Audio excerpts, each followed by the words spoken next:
Okay, let's talk about waders and everything you need to know about waders. And there's not a whole lot. Um, First of all, there's a couple kinds of material. First of all, whatever pair of waders you're going to buy, you're gonna be buying more than one pair. So that first pair of waders you're going to buy, guess what? You're not going to keep them all your life. The second important bit of news is, you know that pair of waders Grandpa had? Forget about it. Don't even bother. It's probably one either terrible to wear or leaky as hell. So I wouldn't even bother with that. So basically, waders come in just a couple flavors nowadays. When I was younger, in the 90s, Gore-Tex, the breathable waders were just coming into play at that point. So we had basically neoprene, which is the only time you'd ever use neoprene is really cold steel heading. Uh, Otherwise, they're very miserable to wear in anything like under freezing kind of conditions. Um, they're just so hot. They're by the time you sweat in them so much, you're just as wet inside as outside. Um, and the breathable waders. There are some vinyl waders still around. I actually bought some about 10 years ago for a particular reason. I needed something really, really heavy duty that would handle brush and brambles, and it was like a Hodgman, and it seemed to work okay. Uh, but anyways, breathable waders, and they come in two flavors, and again, they're all going to leak at a certain point. Um, they come what's called stocking foot and some that are called boot foot. And the boots come in two different flavors.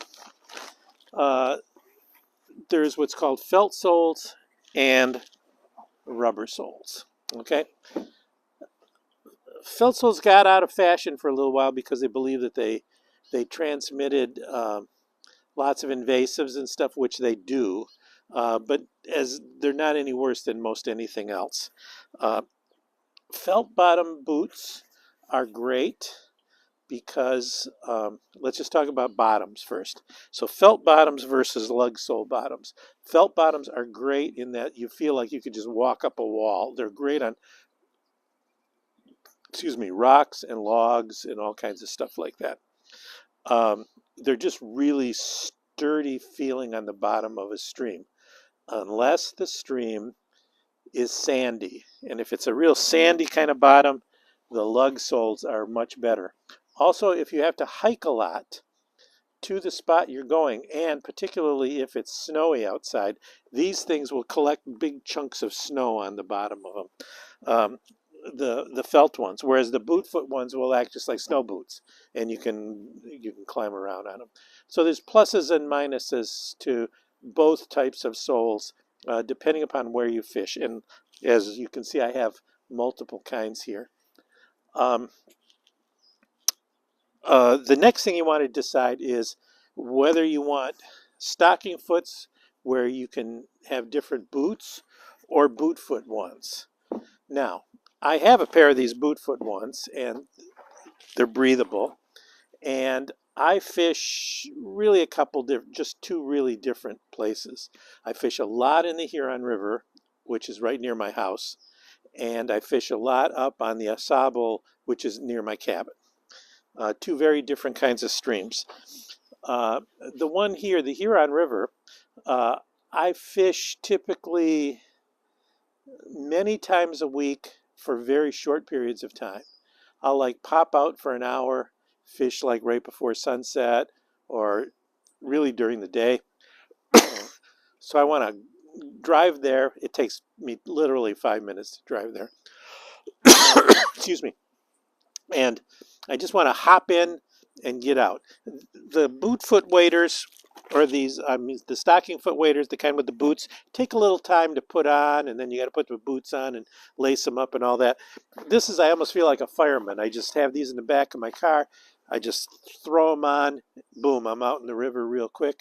And then when I'm done, I just take them off, and they're they're done. They're super fast. And so the boot foot ones, there's a convenience factor to them. They tend to be bulkier around uh, your thigh area, and they're not as if the water's running real fast, they tend to sort of flop around a little bit. But the river where I fish, this is absolutely perfect way to go. Um, and they don't and they're not real wet on the bottom, so when I throw them in the bottom in the back of my car doesn't smell like a swamp. The boot foot ones I typically use up north, and again I'm fishing in the Asable River, which has a nice gravel bottom, and these things give me such solid support. They're still they're still breathable. Again, I wouldn't buy anything other than a breathable wader anymore. There's all different kinds, and they range from like about $100 to six, seven, $800. Um, I tend to buy the cheaper ones only because I've bought the expensive ones and they leak eventually. They all leak eventually. And depending upon how you treat them, I'm a short person. I end up crawling up on banks and stuff. I find as long as they have decent knee pads, uh, they're okay with me. There's some style issues too. There's some with zippers and different kinds of belts and stuff like that. You know what? I've gone through so many pair, it doesn't matter anymore. I almost treat them as if they're disposable. I also have a different set for the Huron River, which is warm water, and a different set of gear for when I'm fishing those northern Michigan cold water streams. I think it's just healthier ecologically, and rather than buying one $600 pair of waders, I'd rather buy two or three uh, cheaper ones. So there's a lot of difference there. Other than that, some brands are better fitted for different size people. I'm a short, fat guy, so I need short, fat waders, and there's not too many companies that make it that way. Then in the past, I've had to, my waders, I'd put them on, and the knee part would come all the way down to my ankles, so I'd have this big gloopy thing down here because I had like short legs but a large girth. So you have to try to find waders that actually fit you, which is tricky for some, not tricky for other people. The final way to wade, and by the way, this is my wading bag. It cost me a whole dollar at IKEA, and it works perfectly. But the other way to wade is called wet wading. And wet wading is typically you wear a pair of shorts or something, and maybe some sneakers, and you just get in the water when it's warmer water. Like the Huron River tends to be pretty warm. Um, the Huron River has a lot of, just because I've studied it when I was teaching, it has a lot of E. coli in it. A lot of rivers have a lot of PFAS in it. So I typically don't like to wet wade a lot much anymore. I'm a little more careful. If you have any breaks on your skin and stuff, you're exposing yourself to whatever weirdness that is in the water. So I just as soon wear some waders. But on occasionally when it's really hot out, what I do, or if I'm in a boat where you're not going to need waders a whole lot, there's all these great new kinds of pants, and I've totally invested in them. They're called tech pants or whatever. They're made out of, I don't know what they're made out of, some kind of plastic, and they dry like instantly. And between that and a pair of these ugly clogs, or I have a pair of Keen sandals, I'll put those on, and I can wade and literally get out of the water. And by the time I've picked everything up and cleaned up all my gear and packaged everything, it's dry when I get into the car. I'm not even wet anymore. So that's a whole nother way of wading, that if you're going to just be doing a lot of summer fishing, that's actually a great way to do it, and relatively cheap and inexpensive, and you get sort of multiple uses out of it. Uh, the boots I use, I don't know what these are, chotas, I think, which are kind of mid-range boots. I found them to be, I have wider feet, and I find them to fit nicely around my feet. Very important to get good fitting boots. If they're too tight, your feet will, it just hurts.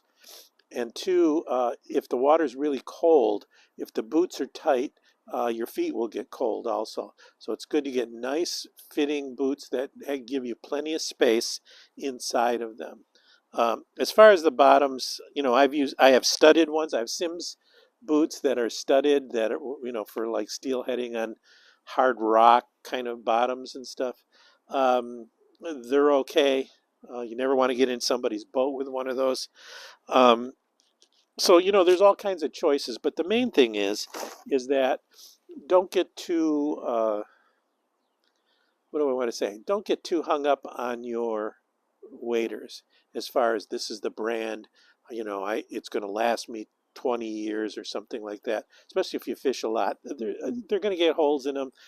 I have some cheap waders, and I've got goop, and I've sealed up different places on them, and that's just how it works. So that's all I can tell you about waders. Just again, it's one of those places where you can spend a lot of money, or you can not spend a lot of money. And I'd rather not spend a lot of money and have multiple pairs of waders than spending a lot of money just on one pair and then just getting caught up with it. I don't even know what the brands of these are. To be honest, honestly, I really don't know what these are. This is Caddis, whatever that is. And this one is, I don't even know what they are. Is there even a brand name on this thing? This is a White River, which I think is Bass Pro Shops. But I have Cabela waders. I have Sims waders. I have all the real brands too.